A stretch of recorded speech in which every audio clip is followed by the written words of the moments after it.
안녕하세요. 조각가 이기칠입니다. 오늘 아티스트 토크를 일단 처음에 저도 방향을 잘 못 잡고 해가지고 일단 제가 그냥 하기로 했습니다. 제가 하기로 했고, 그다음에 특별한 얘기를 하려고 하는 게 아니고 제가 그동안 한 30년 동안 작업을 하면서 있었던 그 과정에서 있었던 제가 설명할 수 있는 부분이 있을 거고, 다른 보는 사람들이 그 의견들이 있을 수가 있는데, 일단은 그 제가 여러 사람들 앞에서 드릴 수 있는 말씀을 먼저 해보는 게 좋을 것 같다라는 생각에서 이런 자리를 만들었고요. 시간이 대략 한 1시간 반 정도까지는 그 안에는 마치려고 좀 한번 해보겠습니다. 그리고 좀 힘드실 수 있으실 거예요. 지루하실 수 있으실 거고, 그냥 자연스럽게 보시다가 잠깐 쉬시기도 하시고, 저는 그냥 쭉 가기로 하고요. 그래서, 한번 말 길게 안 하고 이제 바로 시작하겠습니다. 제 이 포트폴리오를 보여드리면서 제 작품을 하나씩 설명하는 방식으로 하겠습니다. 제가 처음 작업을 시작한 게 1992년서부터 시작했으니까 지금으로 치면 대략 한 32년 정도 했을 것입니다. 그리고 처음 10년간은 경기도 과천에서 작업을 했고요. 그 다음에 나머지 20년은 여기 대구에 내려와서 작업을 했습니다. 그래서 특히 요 제 3전시실에 있는 돌 작품은 대구에서 한 번도 전시가 되지 않고, 그래서 거의 대구에서 처음 보여드리는 기회가 돼가지고 저도 좀 약간 색다른데, 요 초반 작품부터 말씀을 좀 드리겠습니다. 제가 이제 대학교를 졸업하고 작업을 하기로 마음을 먹고 작업실을 구하려고 하고 뭐 그랬습니다. 그랬는데 작업실이 빨리 구해지진 않았어요. 그래서 작업실을 막 찾으러 다니다가 어느 날 어느 순간에 무슨 계기가 돼서 갔는지는 잘 모르겠는데 한 석재 공장을 방문할 기회가 있었어요. 그래서 거기를 가가지고 그냥 한번 저도 별 생각 없이 공간도 좀 있고 넓고 하니까 기대도 안 하고 그냥 혹시 여기서 어디 좀 공간 좀 내주시면 작업할 수 있냐고 물어봤는데 거기 사장님이 그러라고 하시더라고요. 그래서 정말? 그래서 그러기로 하기로 했어요. 그럼 나는 이제 잘 무슨 특별한 적은 없었으니까 여기 돌이 있으니까 돌을 사서 작업을 하면 되겠다 이렇게 생각을 했습니다. 그랬더니 그쪽에서는 돈을 안 받겠대요. 그냥 쓰라고. 여기 돌 많으니까 소구 저런 게 있죠. 네가 쓰면 얼마나 쓰겠니 하면서 그냥 마음대로 써보라고. 그 사장님이 이 공장이 삼형제가 운영하는 공장인데 그 중에 막내가 저랑 나이가 같았어요. 그러니까 그 막내가 특별히 관심을 갖고 뭐 하면서 저한테 되게 호의적으로 마음대로 공간 쓰고 돌 쓰고 마음대로 하라고 해서 작업을 이제 시작하게 되었습니다. 그러니까 제가 일단 1차적으로 작업을 하기로 마음을 먹었고요. 그 다음에 장소가 생겼어요. 처음에는 없었었는데, 그리고 재료도 생겼어요. 그래서 작업을 이제 시작하기만 하면 되는 모든 조건이 다 만들어졌어요. 그래서 저는 이제 작업을 시작합니다. 해피하게. 그런데 문제가 하나 있었습니다. 이건 생각을 못했어요. 전혀 예상 밖의 문제였는데, 다 준비되어 있는데, 제가 뭘 하고 싶은지는 잘 모르겠더라고요. 그리고 심지어는 그 전까지는 내가 뭘 하고 싶은지를 모른다라는 것조차도 몰랐어요. 그러니까 나는 조각을 공부했으니까, 재료가 있으니까 조각을 하면 되겠지라는 되게 순진한 생각을 가지고 있었을 뿐, 사실 아는 게 하나도 없었다라는 거죠. 그래서 작업을 하기로 마음을 먹으면서 제가 발견한 거는 내가 뭘 해야 되는지를 전혀 모르는 상태에 일을 저지르고 있구나라는 생각을 그냥 알았을 뿐이에요. 그래서 제 생각에는 이 공장에서 한 2달 정도를 빈둥거렸어요. 매일 출근해서 도시락도 까먹고 거기 사장들이랑 밥도 먹으러 다니고 막 하면서, 그러면서 하루 종일 거기서 소일하면서 거기서 이제 국리를 하고 있었습니다. 국리를 하고 있었는데 공장에서도 왜 작업 안 하냐고. 그러니까 좀 기다려보라고. 나 지금 생각하고 있다고. 그래서 계속 보면은 밥 먹으면서 왜 작업 안 하냐고. 기다려보라고. 계속 하는데 저도 나중에는 점점 가면서 스트레스가 좀 쌓이죠. 그 다음에 눈치가 보이기 시작하고, 이제는 한 2달쯤 되니까 뭐라도 하지 않으면은 좀 이상한 놈 취급받을 것 같기도 하고, 약간 궁지에 몰리는 듯한 느낌이었어요. 그래서 하다 뭐 방법이 없고 막 하다 보니까, 그리고 그 인부들 작업하는 거, 석공들 작업하는 걸 보면은 기계가 톱날이 파고 들어가면은 파인다라는 거는 눈에 보이고 뭐 그냥 그 정도의 짐작으로, 눈짐작으로 이렇게 보다가 나중에는 일단 잘 모르겠으니까 저 사람들 하듯이 톱으로 눌러서 자르다가 보면은 돌이 좀 파이겠구나. 그냥 그 정도의 짐작을 가지고 그냥 한번 기계를 대고 돌을 파보기 시작했어요.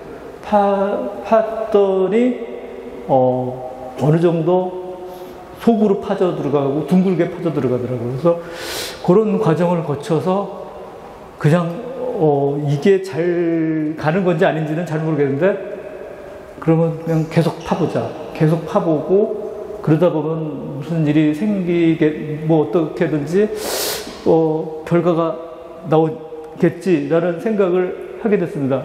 그래서 나온 게 방에 있지만, 첫 번째 공장에서 저한테 준 화강석을 파가지고 첫 번째로 뚫은 돌이 이겁니다. 처음에는 돌은 네모냈어요, 원래.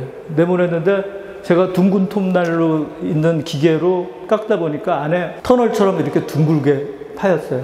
밖은 네모난데 안에 둥근 형태랑 밖에 네모난 형태가 별로 잘 어울리진 않았어요. 그래서 먼저 속을 둥글게 팠으니까 밖에도 둥글게 한번 깎아서 일단 만들었습니다. 그렇게 파고 보니까 약간 무슨 곱창 같은 느낌이 좀 나죠. 그래서 그렇게 일단 나와서 하나는 한번 해봤습니다. 그래서 이제 2번째 작품을 하면서 그러면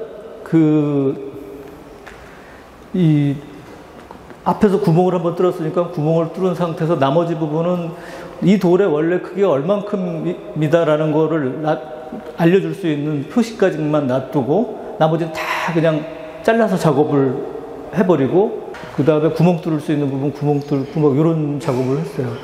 이 작품에 보면은 이게 약간 무슨 엄지척 같은 이런 이미지가 있죠. 근데 제가 원래 이런 거를, 이 모양을 만들려고 한 게 아니었는데 이렇게 약간 엄지척 같은 어떤 특정한 이미지를 가지고 있어요. 그래서 제가 생각을 해봤죠. 이런 걸 만들려고 했는 건가? 했더니 잘 모르겠어요. 잘 모르겠는데 이런 게 나오더라 해서 이것도 이렇게 가도 되나? 이제 싶은 생각이 좀 들었어요. 그러다가 다음번에 돌 하나가 끄트머리가 김밥 꽁지같이 약간 끝은 산만하고 앞에서는 네모나게 되어 있었던 거를 딱 보니까 그냥 이 모양 자체가 그냥 그럴싸해서 그냥 다 파내고 그 모양 생긴 대로 그대로만 놔둬도 되겠다라고 싶어서 이렇게 한번 쭉 파냈죠. 그리고 이제 다르게 세워놓고 이렇게 하다 보니까 여기서는 이렇게 되면은 굳이 화강석을 사용하지 않아도 그냥 나는 구멍만 뚫어도 되겠구나 라는 생각이 좀 들기는 시작했어요. 그래서 돌공장에서 작품 3개의 구멍을 뚫고서는 자체적으로 원래 고유의 모습을 가지고 있는 자연석 같은 거를 뚫어도 괜찮겠다라는 생각을 하고 있었던 차에 저희 동기들이 경기도 과천에 작업실을 새로 얻어가지고 있어서, 그때 저는 실내 공간을 많이 필요로 하지 않고 해서 그때 그 작업실에 합류하기로 해서 같이 들어갔습니다. 요거는 이제 이 돌공장에서 구멍 뚫은 작품을 가지고 첫 번째 개인전 전시를 했었던 작품이고요. 이게 이제 경기도 과천에 있는 작업실입니다. 이게 산속에 있어가지고, 그리고 이게 예전에 원래 소를 키우던 축사였습니다. 이 작업실이 재밌는 게 산속이라 바위돌이 되게 많아요. 바위돌이 많아가지고, 그래서 저는 사실 내심 좋았죠. 그리고 여기 주인 할아버지가 계신데, 할아버지한테 주인 어르신한테 물어봤죠. 여기 있는 돌을 써도 되냐고 했더니 그 할아버지가 제발 좀 써서 없애달라고 해가지고, 그러면 제가 여기 있는 돌 다 없애겠다고 하고, 그때부터 그 작업실 주변으로, 왜냐면 이제 거긴 돌이 너무 많으니까, 돌밭이니까 돌이 없어져야지 공간이 넓어지는 거고, 그리고 저는 그게 재료가 되니까, 그러면 이제 서로 이제 궁합이 잘 맞아가지고 그 돌을 그냥 마음대로 쓰기로 결정이 돼서, 작업을 이제 하기 시작했어요.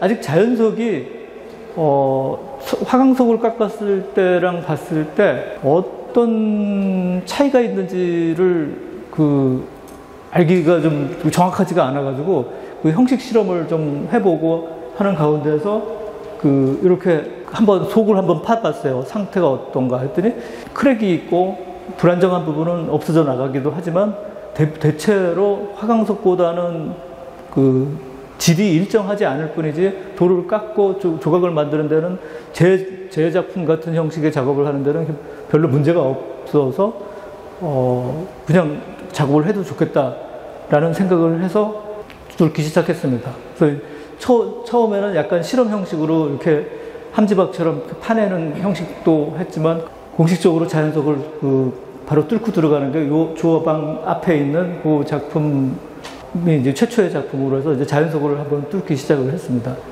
자, 근데 돌을 뚫는다라는 게 왜 뚫게 됐는지는 잘 모르겠고, 사실은 제가 돌 작업을 해야겠다는 생각도 단 한 번도 해본 적이 없었습니다. 그러니까 우연히 돌 공장에 들어갔고 거기서 돌을 뚫기 시작했고, 그 다음에 어찌됐든 굴러가서 돌이 뚫리고 그 작품이 나오고 해서 그다음 자연석이 좋겠다라는 생각에 도달을 했고, 또 자연석이 많은 작업장에 또 들어가서 또 자연석으로 뚫고 갔고, 그다음 근데 이제 몇 가지 저도 잘 모르면서 이렇게 오고 있었던 부분들이 있는데, 저는 작업을 하기 시작하면서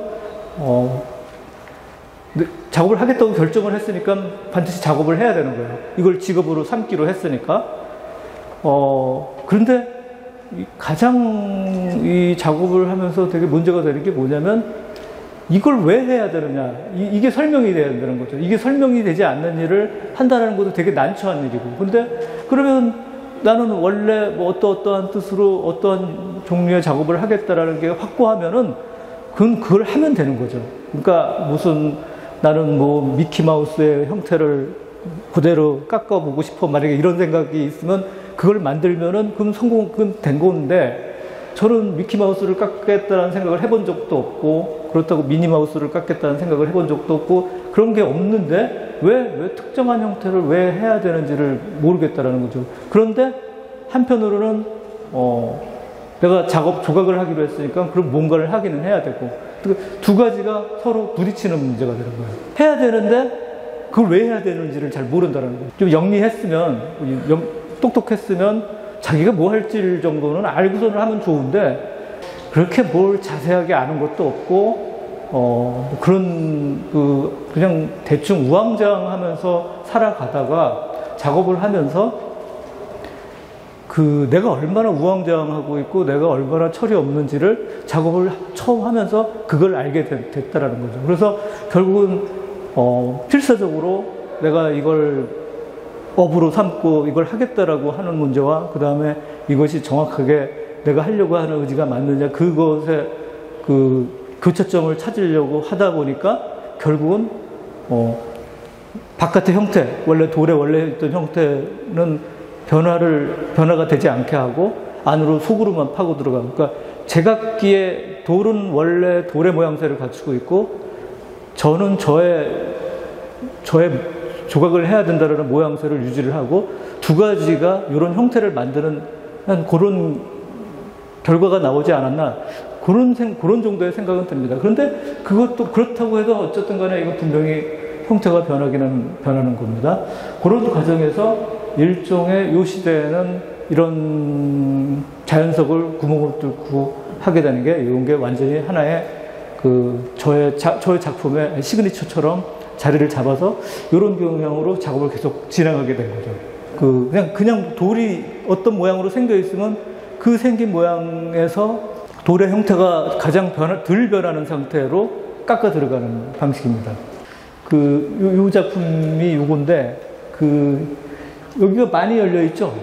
이게 왜 열려 있냐면, 돌이 요 정도가 되면은 기계가 들어가요. 그러니까 조그만 손기계가 들어가서 이렇게 깎을 수 있는, 여유가 있는데, 이거는 좀 돌이 약간 납작하다 보니까 그 기계가 들어갈 수 있는 보통 그라인더라고 하는데, 핸드 그라인더라고 하는데, 그 정도의 기계가 칼날이 들어갈 자리가 별로 없어요. 그럼 어떻게 해요? 그래서, 일단 기계가 들어갈 수 있게 뚜껑을 뜯어내는 거죠. 위에 그 기계가 들어갈 만큼 입구를 열어가지고 글로 파 들어가고, 그 다음에 반대판으로 또 기계가 최대한 들어갈 수 있을 만큼 해서 이제 속을 파고 들어가는 방식으로 이제 작업을 진행하게 됐습니다. 이러한 방식으로 눈앞에 있는 돌들을 하나씩 이제 뚫기 시작했습니다. 사실 이 돌은 제가 그 당시에 작업하면서 이제 처음에 그 비교적 작은 작품, 한 저 정도 규모에 되는 작품 돌을 깎다가 비교적 큰 돌로 한번 트라이를 해가지고 구멍을 뚫는 게 결과가 나왔던 거고, 제가 보기에도 제가 제일 약간 애착이 가는 유형의 작품이었고요. 그 다음에 이제 이걸로 다시 또 개인전을 하면서 전시하는 장면이 이런 식으로 돌을 생긴 대로 떠내서 깎고, 뚫고 그런 작업을 진행해 왔습니다. 한 이때쯤 돼서는 제가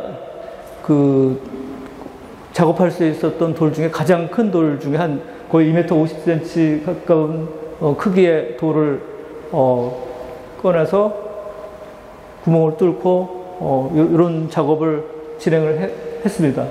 그래서 이제 이 돌들이 이 방에서 이제 전시가 됐고, 사실 이게 대구에서 처음 전시하는 거여서 저도 어쩌다 진짜 이렇게 한 번도 돌이 여기 대구에서 전시를 할 기회가 없었네, 이제 그런 좀 생각을 들고 좀 감회가 좀 새롭기도 합니다. 갑자기 유학을 가게 됐어요, 영국으로. 저는 원래 유학 갈 생각이 별로 없었는데 왜 가게 됐는지 잘 모르겠어요. 그리고 왜 영국을 갔는지도 잘 모르겠어요. 그러니까 그냥 뭐가 일이 그냥 되는 대로 되다가 보니까 어떻게 갔는데, 막상 런던에 갔는데 여러분도 보시다시피 런던이 되게 납작해요. 시내를 이렇게 막 다녀보는데 우리나라처럼 돌이 하나도 없어요. 그러니까 왜 그런가 했더니 이게 옛날 중세시대 때부터 이 테임스강 주변으로 충족토가 이렇게 쌓여있는데 그 산만한 부분들을 강변 주변으로 해서 쓰레기들을 부어가지고 쓰레기를 매립을 해서 그 뱅크가 형성이 되고 이렇게 런던이 형성이 된 도시다 보니까 다 흙으로 채워졌다는 뜻 아니에요. 그러다 보니까 돌이라는 게 없어요. 그래서 물론 거기서 이제 다른 작업 방향을 찾기도 하고 하면서도 또 돌 작업을 하고 싶어서 돌을 찾는 일을 좀 했었는데, 그래서 궁리를 하다가 이 스톤헨지 아니에요? 그래서 저 돌이 내가 다루던 돌이랑 비교적 비슷한 것 같다. 그래서 저거를 보러 가서 스톤헨지를 한번 갔어요. 그랬더니 이 스톤헨지 이걸 보고 이거의 원산지가 있어서 원산지를 찾아갔어요. 웨일즈 남쪽에 프레스리 산이라고, 여기서 돌을 캤다고 하니까 여기 가면 돌이 있겠지 해서 돌을 가봤어요. 가봤더니 여기에 그런 광산이 없대요. 채석장이 없대라는 거죠. 그럼 이게 스톤헨지가 여기서 왔다는데 어떻게 된 거냐 했더니 그게 옛날 얘기지, 그게 아직도 있겠냐고 뭐 하고. 근데 제가 이렇게 땅속에 묻혀있는 돌 같은 거 이렇게 색깔을 보면은 스톤헨지에 약간 청색기가 도는 화강석인데요. 비슷해요. 그럼 여기서 왔기는 왔겠구나라는 그런 생각은 들었는데, 어쨌거나, 저런 스톤헨지만큼 큰 돌이 여기에서 그것을 캐내는 곳이 있거나 팔거나 뭐 그런 곳은 없다고 하니까, 약간 안 된 마음에 그냥 그 동네에서 그냥 돌 파는 도매상 같은 거를 봐가지고 그쪽에서 돌 몇 개를 이렇게 봤어요. 그리고 돌 몇 개를 샀습니다. 그거는 스톤헨지 돌이 아니고 그냥 샌드스톤 사암이에요. 사암인데 그거를 사가지고 그걸 한번 작업을 했어요. 그러다 보니까 이제 요런 그 작업을 구멍을 뚫어 속을 파내고 구멍을 뚫고 이제 요런 작업을 딱 했습니다.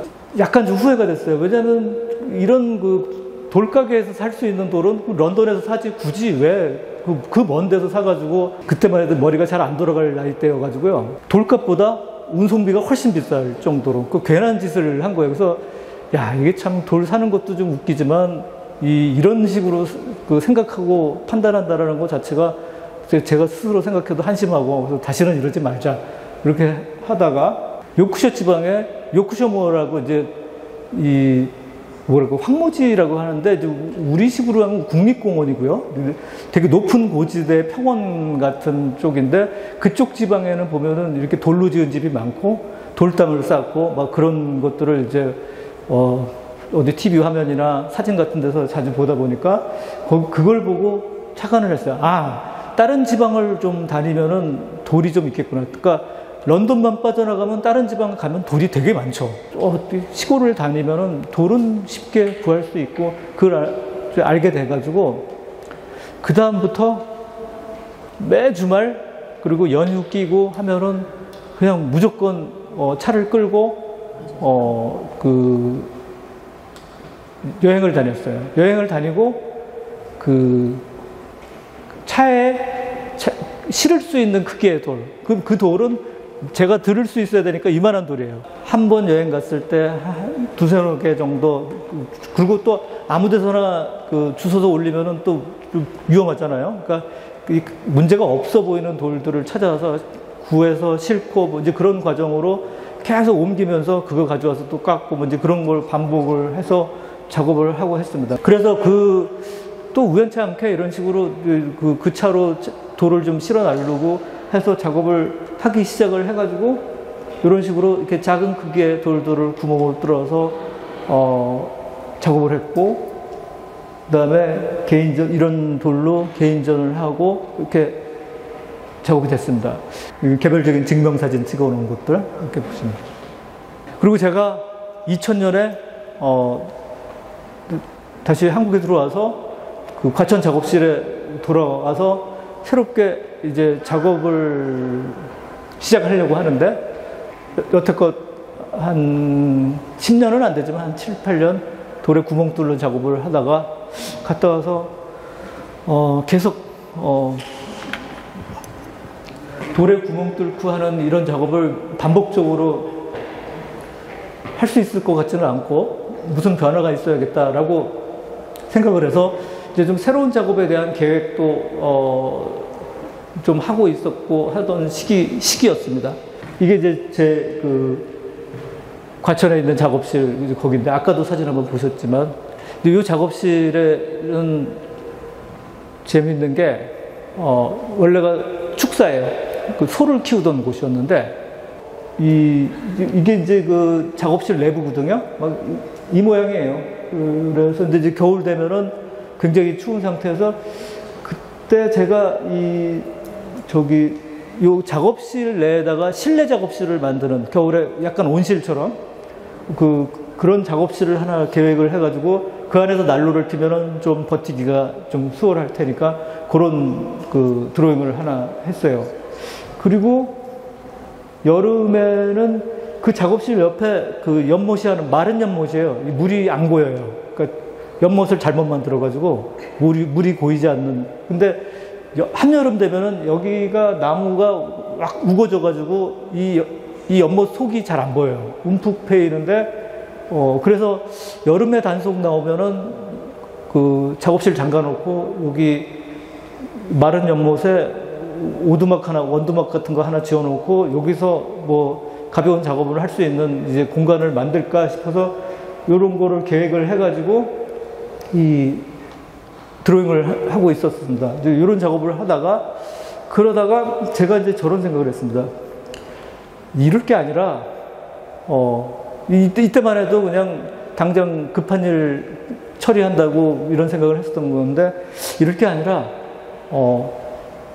그냥 작업실을 지어볼까? 작업실을 한번 직접 지어보자. 이런 생각을 했어요. 근데 여기도 또 문제가 있어요. 작업실을 짓겠다라는 생각은 할 수는 있는데 결정적으로 제가 돈이 없어요.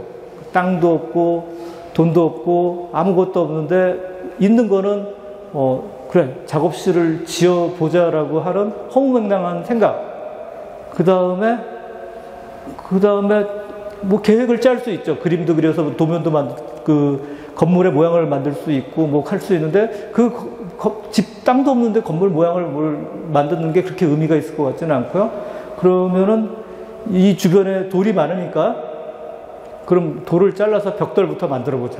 그러니까 그리고 제가 이곳에서 벽돌을 자르는 거는 불법이 아니니까 주인이 마음대로 쓰라고 허락한 돌이기 때문에 제가 마음대로 쓰기로 작정을 하고 그러면 여기 있을 동안 벽돌 좀 만들어 보자 해가지고 작업을 시작하게 됐어요. 이제는 구멍을 뚫을 게 아니라 재단을 해가지고 벽돌을 만들어서 나중에 집을 쌓아야겠다라는 생각을 가지고 이런 계획을 짰어요. 이런 계획을 세워가지고 사면에 벽이 쓰면은 그 다음에 지붕만 얹으면 어쨌든 간에 비를 피할 수 있는 작업실이 나올 거라는 생각을 해가지고 이제 조감도도 한번 만들어 이렇게 될 것이다 이런 계획을 한번 세워보고요. 그렇게 해서 돌들을 잘라서 벽을 만들기 시작했어요. 근데 이제 뭐 이 벽들은 아직 쓸 수 있는 단계가 아니고 땅이 없으니까 쓸지는 못하고요. 모양은 현재 이 작업실 제가 쓰고 있는 작업실 그 축사의 모양을 그냥 기준으로 한 이쯤 모양을 따라 할 수 있는 벽돌 양만 있으면 되겠다라는 생각으로 잘라서 만들어서 이제 작업실 안에다가 이렇게 사진을 찍기 위해서 이제 놨던 것이고, 그 다음에 이제 어쨌든 간에 저는 이걸 작업으로 하고 있었으니까 전시를 하면서 이렇게 이 벽돌들을 가지고 전시장 바닥에다 깔고, 전시를 하기 시작했어요. 이건 반대편에서 본 모습이고요. 그리고 한편으로는 건물의 모양을 어떻게 해야 될 건가, 좀 생각도 좀 하고 공부도 좀 하고 좀 해야 되니까 턱고로 이렇게 형태들을 만들어서 형태 연습도 좀 하고 그런 과정이 있었습니다. 그리고 제가 무슨 원래 건축을 하는 사람이 아니니까 뭐가 제대로 나오겠어요? 한번 해봐야지. 그러니까 해보는데 그냥 무슨 엄청난 뭐 생각으로 한다기보다는 과연 그냥 이 집의 문제를 제가 할 줄 아는 조각적인 방법론에서 어떻게든지 그냥 제가 할 수 있는 만큼의 선에서 방법을 찾기 위해서 이렇게 진행하기 시작했던 거죠. 그래서 그리고 칠판에다가 백목으로 계획 같은 거를 이제 계획을 한번 세워보기도 하고 계속 생각이 바뀌고 하니까 그리고 지우고 하는 이제 그런 과정의 시스템으로 이제 칠판과 백목 드로잉식의 개념들이 적용되기도 하고요.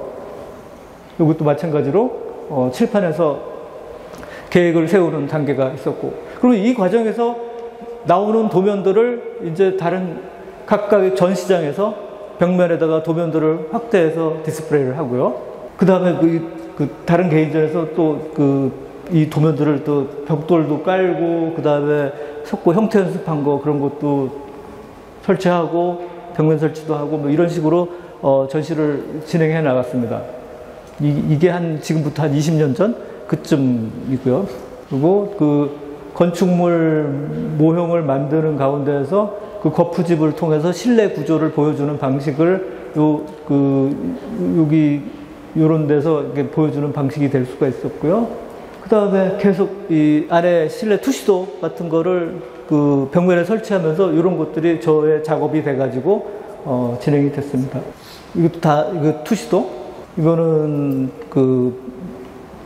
외부에서 실내를 야간에 본 장면이고요. 각각 다 다른 미술관에서 이제 전시한 케이스들을 보는 거고, 2007년인가, 그쯤 될 거예요. 그래서 대구에서는 갤러리 신라에서 지금 저쪽 방에 전시되어 있는 도면의 원형 그러니까 여기 보이는 요 브론즈로 청동으로 만든 요 집이 제가 이제 계획을 하고 세웠던, 이 정도 작업실이 이 정도 나오면 되겠다라고 딱 결정된 거를 조각으로 만들고, 도면이 디스플레이 되고, 이것이 이제 이쯤 돼서, 좀 당분간 좀 쉬어도 되겠다, 이런 생각을 했어요. 한 2007년 정도 될 텐데, 제가 경북대학교에 온 게 한 2004년쯤 됩니다. 그러니까, 경북대학교에 와서 연구실이 생겼어요.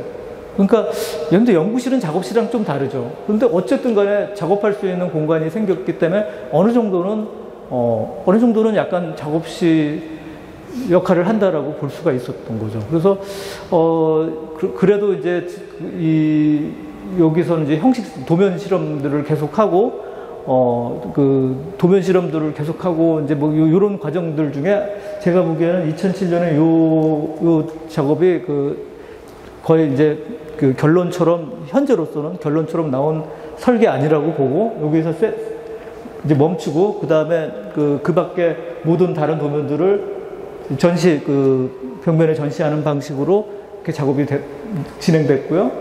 설계할 때마다 나왔던 형태들을 이제 조각으로 해서 석고 모양으로 떴던 것들을 쇳물을 부어서 이제 쇠 조각으로 이제 만드는 이제 과정들을 거치게 됐습니다.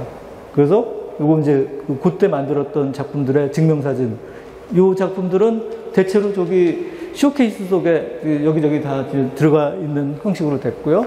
한 10년 전쯤에 대구미술관에서 제가 대구 트릴로지라는 전시를 하면서 여기에서 이 작업실이라는 전 과정을 보고서화 해가지고 벽면에 설치하고, 그 다음에 그때 만들었던 벽돌 놓고, 그 다음에 지금도 전시되는 저 까만색 마천석으로 만든 돌로 만든 작업실 모양 보게 돼서 그간의 작업실을 한 차례 정리를 했습니다.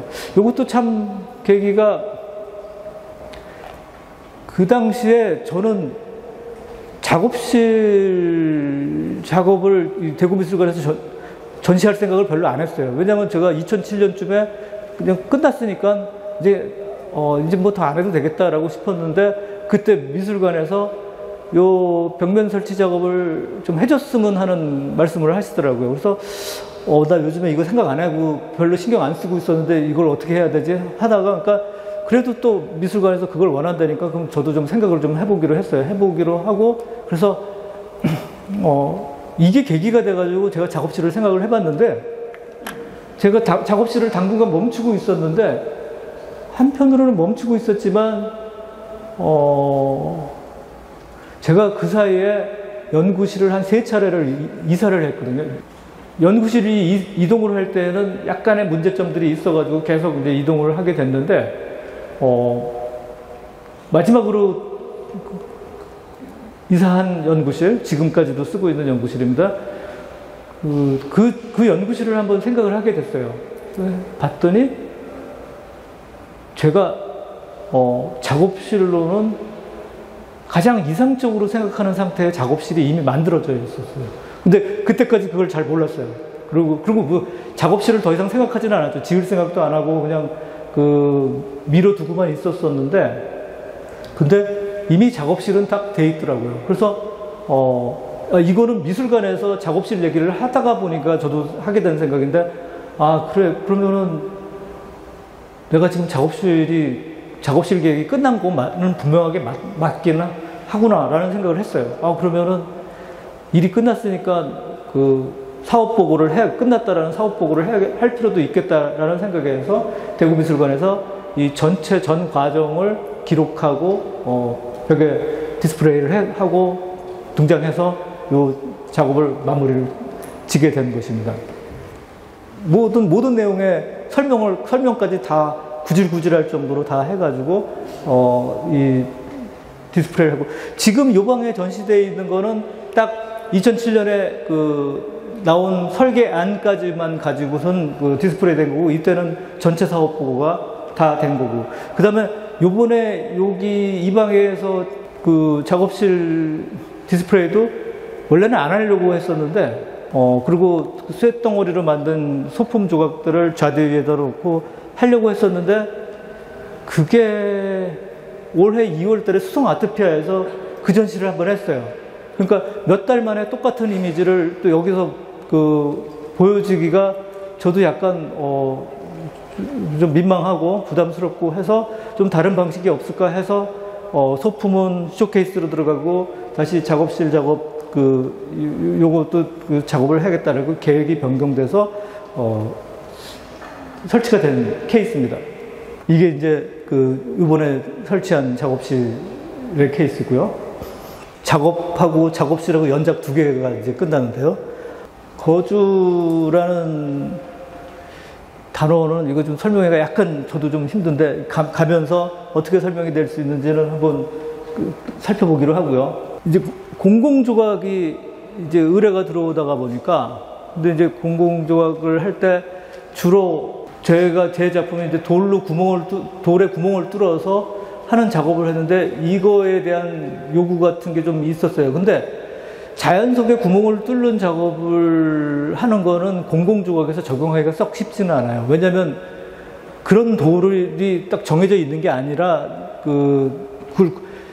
어떤 자연석 하나를 제가 구해놓고 이거 내가 주인이 된다면 그거를 작업으로 실현을 시킬 수가 있지만 그거를 똑같이 그 돌을 구할 방법은 없고 미리 가지고 있을 이유가 없고요. 그리고 그 다음에 이제 자연석은 석질이 균일하지가 않으니까 그렇게 안전하다고 볼 수는 없고 해서 그러면 이 질이 균일한 상태에 다시 화강석을 사용을 해야겠다라는 생각을 해서 속에 구멍을 뚫고 겉은 하나의 일정한 규칙적인 형태가 유지가 돼야 되고 그래서 계획서부터 시공까지가 정확하게 지켜져야 되기 때문에 화강석을 약간 기하학적 도형 상태로 원형으로 뚫어서 거기에는 약간 이제 몇 가지 형태적 장치 같은 것도 좀 들어가고 해서 이게 설치를 하게 됐습니다. 그러면서 이 공공조각 작업 시리즈의 작업을 공공조각에 연결이 돼서 편집되는 과정에서 이 작업이 진행되고 그런 과정에서 이것이 바로 다른 재료로 넘어가서 이 전시장의 실내 규모 같은 데서 수용이 될 수 있는 방식으로 작업이 이제 나오기 시작했어요. 그것이 이제 저런 계열의 유사한 형태들을 쇳물을 부어서 이제 쇠로 형태를 주물로 떠내서 만드는 형식의 작업을 하기 시작을 했고, 그 다음에 굉장히 특수 관관 같은 게 있어요. 파이프. 그런 파이프, 두꺼운 파이프인데 그 두꺼운 파이프를 산소 절단기로 자르고 깎아내고 하는 작업을 통해서 형태를 만드는 과정. 그리고 주로 제가 사용하는 형태적 패턴 같은 거는 그냥 수평선과 수직선 그 정도밖에 없어요. 뭐 이렇게 복잡한 거는 없고요. 가로, 세로 두 가지 형태만 가지고, 형태를 만들어 나가면서 이런 작업들을 했고요. 다 같은 맥락에서. 지금 이런 것들은 대체로 다 지금 세 번째 방에서 보실 수 있는 작품들이고요. 요 작품들이 시간이 지나서 녹이 슬어가지고, 2011년인가 여기 대구미술관 개관기념전 할 때, 그때 전시됐을 때 찍었던 작품입니다. 그리고 이게 이제 여기 대구미술관 올해 전시된 상태의 사진이고요. 반대편 방향에서 보는 거고요. 거주라는 말이 이제 왜 나왔느냐를 봤을 때, 공공조각을 할 때 작품 제목을 작업이라고 쓰면은, 작업이라는 단어는 되게 쉬운 단어잖아요. 쉬운 단어인데 작품 제목이 작업하면은 일반 사람들이 지나가다가 그걸 제목으로 보면은 약간 어렵게 느껴질 수가 있을 거예요. 작업이 제목이야? 라는 생각이 들고, 그래서 좀 불친절하게 느껴지는, 느낌이 좀 있을 것 같아요. 그래서 제목을 어떻게 정해야 될까? 근데 제가 그때 이제 생각을 했던 게, 우리가 보통 이렇게 작업을 하는 과정이 있죠. 시행착오를 거쳐가면서 작업하는 거랑, 먹고 살기 위해서 이렇게 살아가는 방법을 찾는 거랑 대체로 비슷하긴 한데, 비슷하기도 하고 다르기도 하고 하지만, 그러니까 작업하는 방식이나 사는 방식이 저는 거의 비슷하다라고 생각이 들어요. 그래서 어떻게 보면 작업하는 게 사는 거고, 사는 게 작업하는 거고 뭐 그런 말도 안 되는 소리 같은 생각을 하면서 결국은 이게 다 작업이라는 게 사는 거랑 구별하기 힘들고 뭐 그런 차원에서 뭐 그렇게 진지하게 지은 제목은 아닌데 그렇게 해서 거주라는 제목을 짓게 됐고 결정적으로는 제 그 예술적 목표가 제 삶의 목적과 좀 일치가 되기를 바라면서 그게 일치가 된다라는 보장은 없지만 그러기를 기대를 하면서 거주라는 제목을 지었었던 것 같습니다. 이거는 제 그림이 아닙니다. 저희 집사람 그림인데요.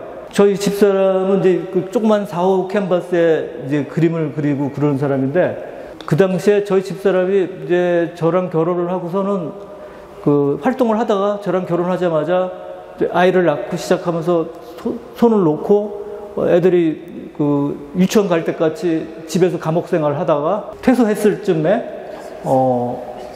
이제 작업실을 좀 어떻게 해보자라고 이제 그런 얘기가 나올 때가 있었어요. 그리고 이제 저희 집사람이 늘 얘기하는 거는 자기는 그 무슨 미음자 마당이 있었으면 좋겠고 뭐 이런 얘기예요. 그래서 한옥집 같은 데 가보면 항상 이런 집이었으면 좋겠다 막 얘기하는데 정말 이렇게 한옥을 좋아한다고 이게 이 집이 얼마나 불편할까 막 이런 얘기를 하는데 자기는 한옥을 좋아하는 게 아니라 컨테이너도 상관없는데 이렇게 네모나게 미음자 마당이 이렇게 외부에서 보이지 않는 마당이 있고 그런 곳에서 작업을 했으면 좋겠다라고 그런 얘기를 막 하고 그랬어요. 그래서 그래? 그럼 컨테이너 정도는 내가 만들 수 있지라는 생각으로 이제부터 컨테이너를 만들기 시작을 했어요.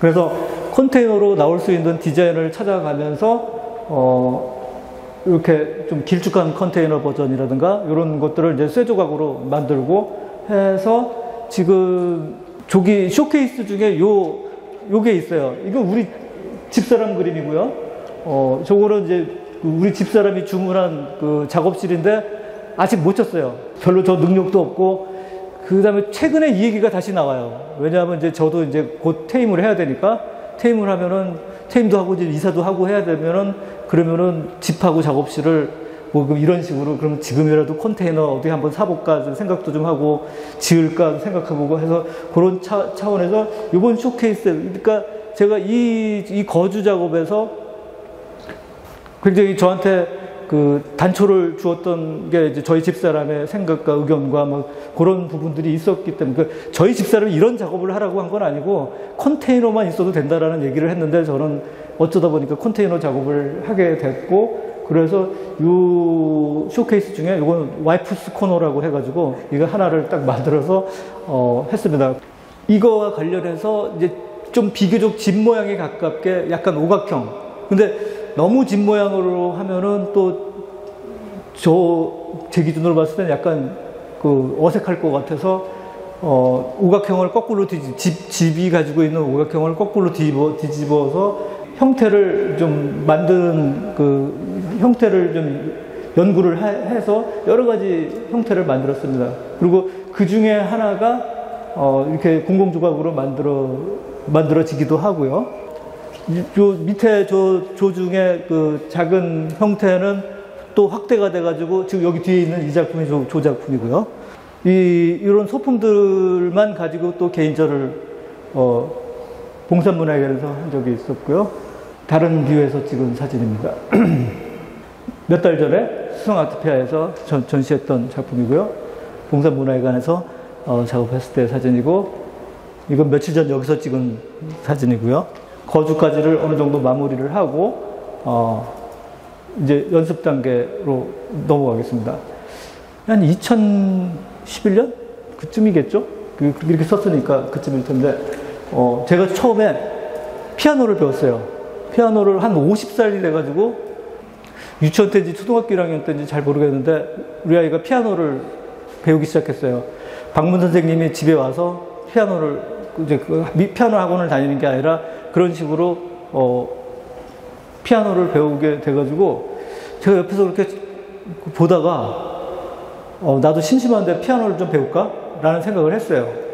제가 예전에 젊었을 때 한 30살? 막 이때도 제가 어디 동네 다니다가 제 일하는 곳에서 가까운 쪽에 피아노 학원에서 항상 피아노 소리가 들리고 거기 있어서 그때 한번 피아노 좀 배울까라는 생각을 한 적이 있었어요. 전혀 실천 비슷하게도 하지는 않았고요. 제가 50살 때는 그때부터는 이제 바이엘부터 시작을 했어요. 바이엘 다 했어요. 학원까지 다 하고 그 다음에 체르니 들어갔어요. 체르니 들어가고 한홍도 하고 뭐 소나티네도 하고. 근데 체르니 할 때부터 문제가 뭐냐면 되게 어려워요. 힘들고 지루하고 재미가 없어요. 체르니가. 바이엘은 제 취향하고 되게 잘 맞아요. 약간 바로크 음악 같고 그래서 바이엘을 할 때는 되게 좋았는데 체르니는 되게 어렵더라고요. 그래서 피아노 선생님한테 그냥 바로 들어가면 안 되냐고 그랬더니 또 웃죠. 근데 그 선생님이 되게 여유가 많으신 분이에요. 그냥 웬만하면 다 수용이 돼가지고 이렇게 한번 해보입시다 해가지고 했어요. 해가지고 그때부터 골드베르크 변주곡을 배워서 한 5년 동안 어떻게 막 흉내 한 4, 5년 했나? 그렇게 해가지고 연구실에 피아노를 갖다 놓고 이제 그동안 연습했던 거를 그 골드베르크 변주곡이라는 곳이 아리아가 시작과 끝에 반복적으로 있고 가운데 30개의 변주가 있는 32곡짜리의 한 1시간 분량에 가까운 곡인데 제가 그 중에서 아리아부터 3번까지 4곡을 연습을 해가지고 그거를 촬영을 해서 대구미술관에서 이걸 2채널로 상영을 해서 전시를 했었습니다. 여러 가지로 문제가 많았죠. 그러니까 황당도 했을 것이고 특히 음악하는 사람들이 보면 이게 뭐 하는 짓인가 싶었을 것이고 막 하고 그래서 저도 지금도 약간 여기에 대해서 확신이 없어요. 그래서 현재는 8번까지 연습하다가 멈췄는데 최근에 이 전시를 준비를 하면서 한 5, 6년 전에 5, 6년 전에 여기 이 장소에서 피아노 비디오 상영을 전시를 했었는데 똑같은 걸 여기서 또 하기가 별로 적절하지 않을 것 같아서 안 하기로 뺐어요. 빼고 그걸 빼놓고 이 전시를 준비를 하다 보니까 피아노를 연습할 시간이 없어서 지금 완전히 멈춘 상태고요. 그래서 현재 여기서는 없고요. 이렇게 작업이 됐고요. 여기서 동영상 상영됐을 때 장면을 이제 사진 찍었던 거죠. 이런 피아노 연습 이거를 하면서 동시에 다른 종류의 연습을 하나 하게 됐습니다. 그거는 공간 연습이라고 하는 건데 제가 훈련받은 조각가인데 뭐 굳이 공간을 연습한다는 게 무슨 다 늙은 사람이 공간 연습한다는 게 무슨 뜻인가 할 부분이 좀 있는데 제가 약간 좀 이게 젊어서부터 지금까지 크게 달라지지 않고 있는 게 제가 어떤 예쁜 걸 만들거나 좋은 생각을 하거나 막 그런 게 그게 옳은 건지 틀린 건지 뭐 근사한 건지 멋이 없는 건지 그런 걸 구분을 할 방법이 없더라고요. 그러니까 무슨 이유로 이걸 내가 주장할 만한 거고 뭐 해서 어떤 형태가 이게 왜 보기에 그럴듯한지, 보기 좋은지, 보기 나쁜지 이걸 어떻게 규정할 수 있는가 이게 너무나 저한테는 어려운 부분이어서 굉장히 형태를 기계적으로 도출할 수 있는 방법이 없나 해서 똑같은 유니트 안에서 똑같은 유니트를 그래서 이제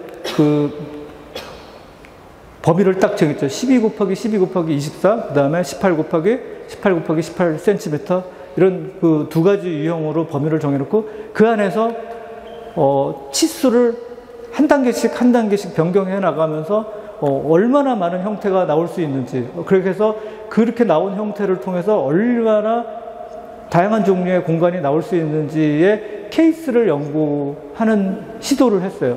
10년 전에 대구미술관에서 피아노 연습이랑 작업실이랑 전시할 때 같이 그 데이터를 전시를 했었죠. 그래서 제목은 공간연습이라고 짓고, 이건 다른 미술관에서 전시했었던 걸 테이블 위에다가 DP를 해가지고 전시를 했습니다. 그러니까 여기서 그러니까 가급적이면 저의 감각이나 감수성이나 뭐 이런 거로부터 완전히 배제를 시키고 아주 그냥 그 기하학적인 수치적인 순열에 가까운 그냥 과연 몇 가지가 나올까 이렇게 한번 해봤어요. 해봤는데 많이 안 나와요. 어느 정도 하고 나면은 형태를 계속 돌리다가 보니까 나중에는 같은 형태가 또 나와요. 새로운 걸 만들었다고 생각하는데 같은 게 나오더라고요. 그래서 보면은 결국은 내 머리 안에서 나올 수 있는 게 한정되어 있구나라는 걸 이제 알게 되는 거죠. 그래서 저는 이걸 연습이라고밖에는 할 수가 없는 거죠. 무슨 내가 대단한 생각을 가지고 뭘 만들려고 한 것도 아니고 그런 것들이라는 거죠. 그래서 그것들을 좀 다르게 조합을 했을 때 나올 수 있는 형태적 가지수라든가 뭐 그런 거 정도를 좀 실험 좀 해봤고요. 그 10년 전에 이 연습 시리즈를 시작을 하면서 여기 대구미술관에서 그 전시를 오픈하고 이제 좀 여유가 생기면서 그때쯤부터 제가 그림을 좀 그려볼까라는 생각을 하게 됐는데, 요게 좀 약간 좀 복잡해요. 그러니까 이게 뭐 복잡하다면 복잡하고 아니면 아닐 수 있는데, 일단 제가 그 당시에 이 10년 전에 작업실의 개념을 정리를 했잖아요. 그러면 그 작업실이 있으면 이 질문을 피할 수가 없는 거예요. 그 안에서 뭘 할 것인가? 뭘 할 것인가를 해결해. 그러면 다시 저는 옛날에 돌공장에서 뭘 할 것인지를 결정해야 되듯이 마찬가지로 그 작업실 안에서 내가 하려고 했던 게 뭐길래 그 작업실을 지으려고 했는지, 작업실을 짓지 못하고 연구실로 그냥 퉁치고 말았지만 어쨌든 간에 그 안에서 뭘 하려고 하는지가 정리가 되었어야 되는 부분이 있어요. 그래서 그때 제가 생각했던 거, 그러면 지금 작업실에서 나올 법한 작품들이 뭐가 있을까? 그런 것들 몇 가지를 이렇게 생각을 해볼 때 그림을 좀 한번 그려볼까라는 생각을 좀 하게 됐어요. 근데 이 그림이라는 게 다른 차원이라기보다는 제가 그렇게 대체로 어떤 다른 작가의 작품을 그렇게 관심을 많이 갖지 않는 것 같아요. 미술 자체를 별로 관심 갖는 스타일은 아닌 것 같아요. 그리고 오히려 다른 데 관심이 좀 많기도 하고, 그리고 좀 그 부분이 잘 설명이 좀 잘 안 돼요. 미술을 잘 모르기도 하고요. 그리고 지금도 저는 미술계 구조도 잘 이해를 잘 못하겠고요. 그러니까 그리고 어떤 작품이 잘 팔리고 어떤 작품이 되게 좋은 작품이라고 하는데 제가 보면 이해가 안 돼요. 그러니까 저게 왜 잘 팔리지? 배도 아프고 질투도 나고. 근데 내가 보기엔 저게 무슨 이유로 저런 작품이 잘 팔려? 그러면 내가 저렇게 만들어야지 내 작품도 잘 팔릴까? 막 이런 생각하면 막 속이 쓰리잖아요. 그리고 막 질투심도 되게 막 나고 막 하는데, 근데 질투는 진짜 건강에는 안 좋은 것 같아요. 그러면 나는 누굴 좋아한 적이 있었나? 이렇게 가만히 생각을 해봤더니 제가 어떤 미술을 별로 좋아하지 않는데도 불구하고 겸재 정선의 그림을 보면은 마음이 조금씩 움직였어요. 지금도 이렇게 겸재 그림을 보면 이렇게 가슴이 이렇게 덜컥 내려앉은 듯한 느낌이 조금 있어요. 그래서 이제 그때 이제 겸재 그림을 한번 모사를 하고 흉내를 내면서 좀 배워볼까? 그런 생각을 했는데 별로 좋은 생각 아니에요. 왜냐하면 그 당시에 막 이인남이라는 작가가 있어요. 이인남이 겸재 그림이나 우리나라 기봉도 작품 뭐 이런 거를 동영상으로 막 움직이고 하는 그런 작업, 화려한 작업이 있고, 그 다음에 간성미술관 쪽 계열의 겸재 그림을 모사하는 화가들이 있어요. 그러니까 그런 사람들이 많이 있는데 저 같은 그림하고 관련 없는 사람이 그걸 이제서 흉내낸다고 해서 무슨 일이 벌어지겠어요. 그러니까 개인적 취미 아니라면 아무 일도 안 일어날 거라는 거죠. 그래서 그걸 추진을 하지는 못하고, 그다음부터 그럼 어떻게 무슨 그림을 그릴까라는 생각을 해야 되는데, 제가 만약에 그림을 그리려면 조각을 하면서 도대체 뭘 해야 될지를 몰라가지고 했던 사람이 그림까지 그리면서 얼마나 더 힘들겠어요. 그래서 여기서 부딪히는 문제에서 한 몇 년을 이제 계속해서 생각을 했어요. 생각하다가, 이거는 이제 그 경제 그림이고요. 한 2017년쯤에 그 가족이랑 터키 여행을 가다가 터키가 땅이 넓고 투르키예죠. 그 땅이 넓어서 비행기도 좀 타고 막 그랬는데도 불구하고 그 관광버스를 그 여행사 버스를 굉장히 장시간 타고 막 하는데 그 안에서 하도 이제 버스를 오래 타다가 보니까 그 안에서 이 국리 저 국리 막 하다가 어느 순간 거기에서 결정을 했어요. 경제 정선이 아니고 경제 정선뿐만 아니라 모든 그림을 그냥 따라 그려보자 라는 생각을 했어요. 그러니까 대단한 생각도 아니잖아요. 그냥 결국 따라 그리겠다라는 건데, 근데도 불구하고 저는 마치 무슨 대단한 발견이라도 한 듯이 그러기로 결심을 하고 그 다음부터 이제 연구를 하기 시작을 했어요. 이태리 피렌체의 브랑카치 예배당이라든가 뭐 우피치 미술관, 그다음에 파리의 뭐 미술관들, 오르세이 미술관, 뭐 그리고 로마의 그 고고학 미술관, 박물관 뭐 이런 데 다 찾아다니면서 제가 이렇게 관심이 갔었던 그림들 같은 거 직접 보고 막 이런 작업을 하면서 이제 그림을 그리기 시작했어요. 그리고 이것이 정확하게 어떻게 될지는 잘은 몰랐어요. 그리고 어떤 일이 벌어질지도 잘 모르겠고, 그다음에 이 세상에 있는 모든 그림들을 내가 그려보고 싶은 게 있으면 무조건 그리기로 하고, 다만 저작권이 있기 때문에 당해연도로부터 작가가 사후 70년 전에 그림은 그리면 안 되기 때문에 제가 지금으로 치면 1954년, 54년에 이전에 죽은 사람의 작품만 그릴 수 있지, 그 이후는 저작권에 문제가 되니까 그 위로까지는 안 가고요. 그래서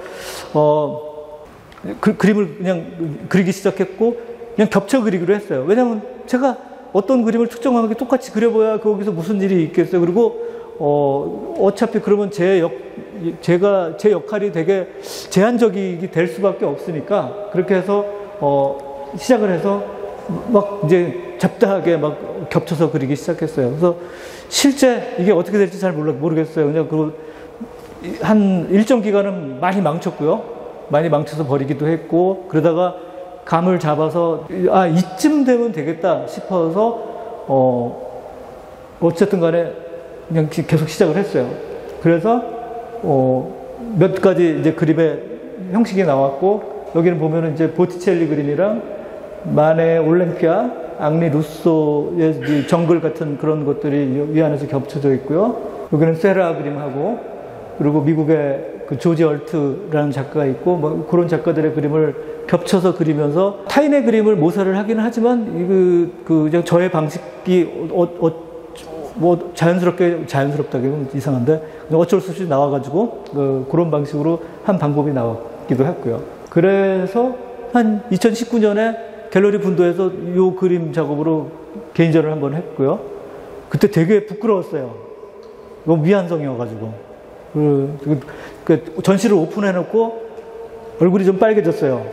요번에도 오픈하고 얼굴이 빨개졌어요. 그리고 1년 동안 스트레스를 엄청 받았어요. 왜냐하면 제가 전시를 오픈했고 미완성을 제가 이게 심각한 미완성이거나를 느꼈을 때 받는 스트레스가 어떤 건지를 알기 때문에 되게 좀 부담스러웠는데, 요번에도 미완성이에요.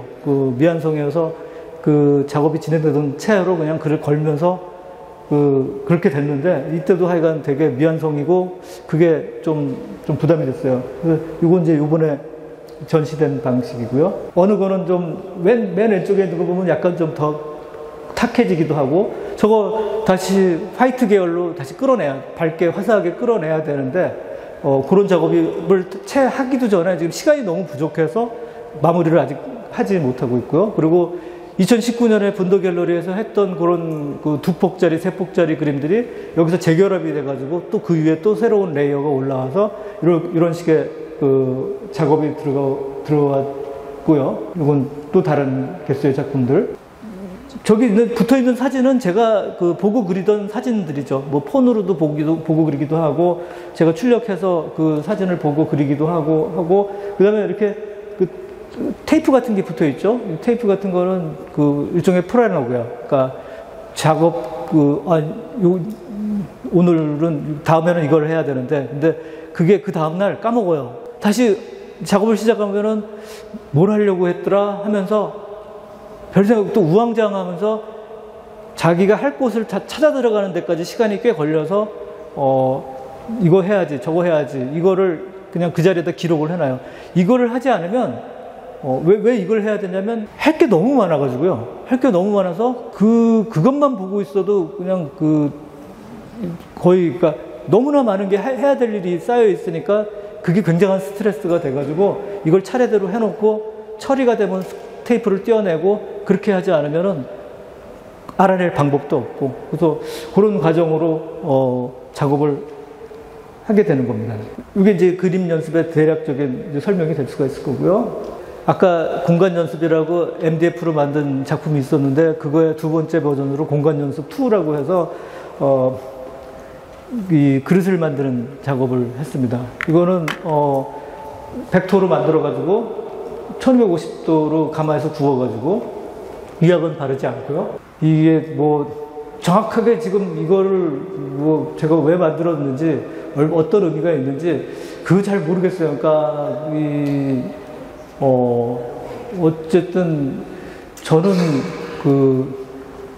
이걸 생각해 보지는 않았는데요. 그러니까 우리가 조각은 공간 예술이고 뭐 공간과 관련해서 막 많이 얘기되고 막 하는데 조각이 공간적일 수는 있지만 제가 봤을 때 저는 잘은 모르겠지만 하여간 공간의 개념이라고 하면은 가장 공간적인 게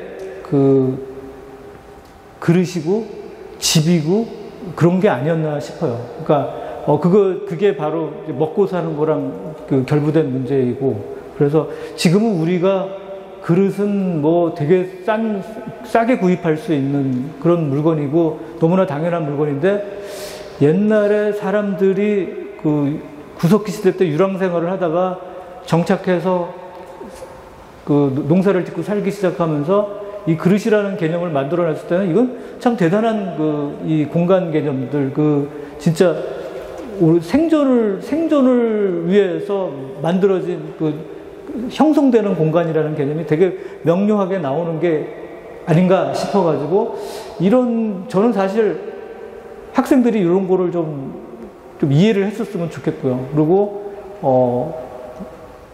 예술이라는 게 대단한 게 아니라 이게 되게 먹고 사는 문제이지 무슨 근사한 이거나 뭐 그런 거 그런 문제이기 때문에 저거를 직접 한번 손끝에서 흙을 만지면서 그 과정을 좀 익혔으면 하는 뜻에서 이런 작업을 하고, 그래서 학생들을 하고 도움도 많이 받고 이제 그런 과정으로 협업 형식으로 작업을 하기도 했고요. 뭐 그렇게 해서 했고, 그 다음에 만약에 저 혼자서 이걸 하고 있으라 그러면은 아무리 연습도 좋지만 그렇게 할 만한 일은 아닌 것 같고요. 근데 그런 환경이 조성되면서 여기에다가 상당히 많은 투자를 해가지고 일정 기간 교육 목적으로 해가지고 이런 작업을 해서 여기까지 왔습니다. 그런데 실제 이 그릇을 만드는 전문가들이 만든, 도자기를 하는 사람들이 하는 게 아니기 때문에 굉장히 품질이 떨어져요.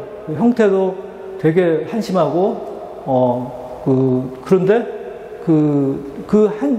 형태가 한심한 게 중요한 게 아니라 그 한심한 형태가 내 손끝 안에서 어떻게 만들어지는지를 이해하는 게 제가 보기에는 되게 중요한 부분이라고 생각을 했습니다. 그래서 한 3년, 4년 잘 모르겠습니다. 기억도 안 나는데 약간 그동안 꾸준히 만들었는데, 제가 이번 전시할 때쯤 되면 어느 정도가 나올까 이거보다 훨씬 더 많은 걸 기대를 했는데 중간에 걸러내는 과정에서 이 최초의 원형에서 벗어나는 것들은 추려내고 나니까 많이 걸러지지는 않았었던 것 같고요.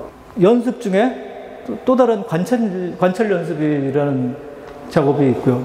이 관찰 연습은 1시간 동안 제 생각을 아무런 검열 없이 근데 잘 안 돼요. 처음에 잘 안 되기 때문에 이것도 일종의 연습이 필요하고, 검열하지 않고 머릿속에 지나가는 생각을 그대로 적어 내려가기 시작을 했어요.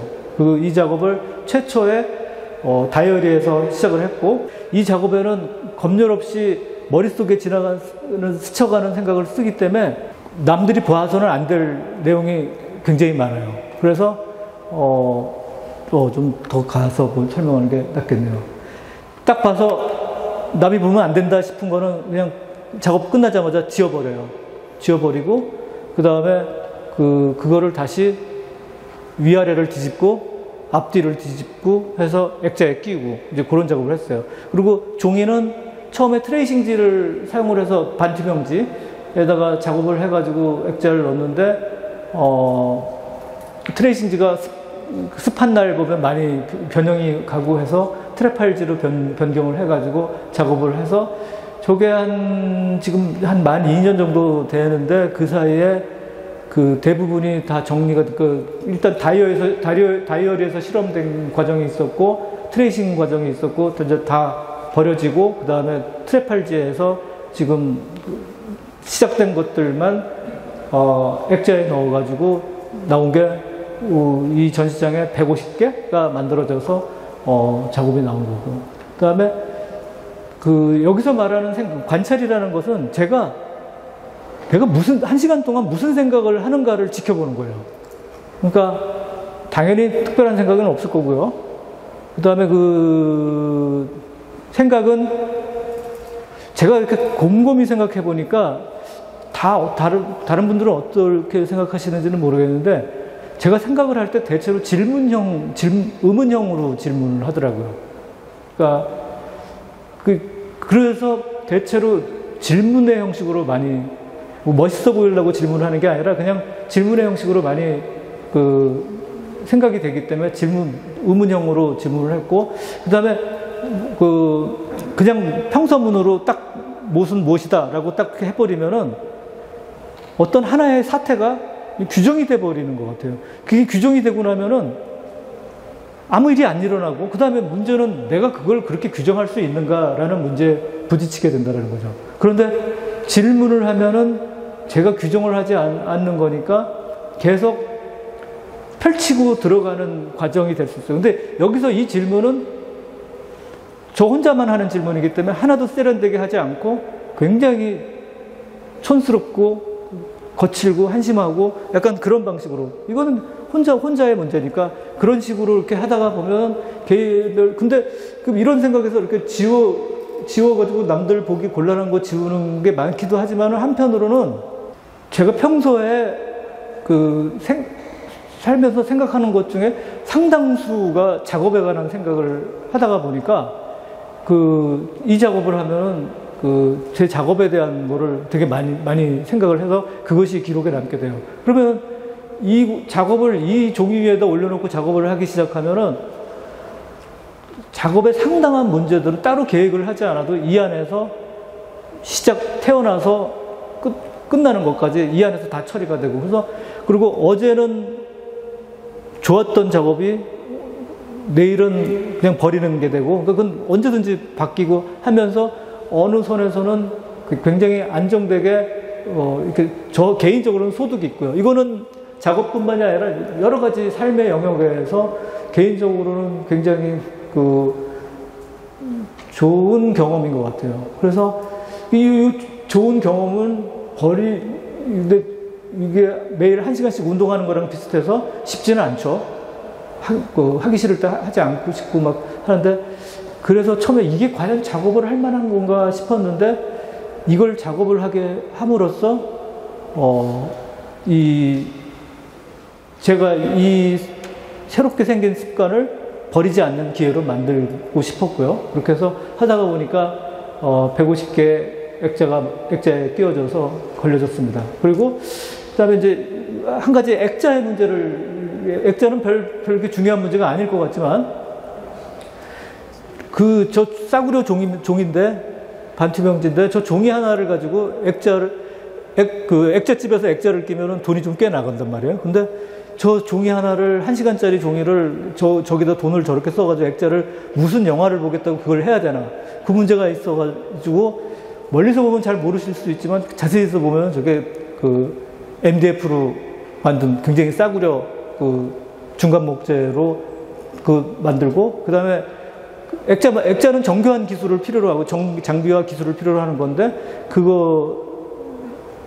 그거에 의지하지 않고 그냥 통으로 파내는 거. 우리 학생 중에 그 액자를 만들 줄 아냐고 물어봤더니 자기는 그 화판을 통으로 잘라가지고 액자를 만든 적이 있다고. 그 소리를 듣는 순간 하늘에서 번개가 번쩍하고 치면서 그렇지, 그렇게 하면 되지 라는 생각이 들어가지고 MDF를 잘라가지고 또 이 안에다 종이를 넣고 요 문제. 그래서 저는 사실은 저 액자를 만들어주는 그 학생이 또 있었지만 대학원생에 저는 참 우리 학생들이 저 액자를 저기까지 지원을 해줘가지고 이 작업이 가능하게 만들어준 거에 대해서 되게 고맙게 생각해요. 그러니까 어떤 내용과 형식이라는 게 있는데 그 형식이 서포트가 되질 수 있는 여건이, 그걸 환경을 만나는, 이것도 우연이라면 우연일 텐데 그런 걸 계기로 해서 이 작업이 이루어졌다라는 것에 대해서 저는 사실은 되게 의미를 두고 있고요. 이런 종류의 내용입니다.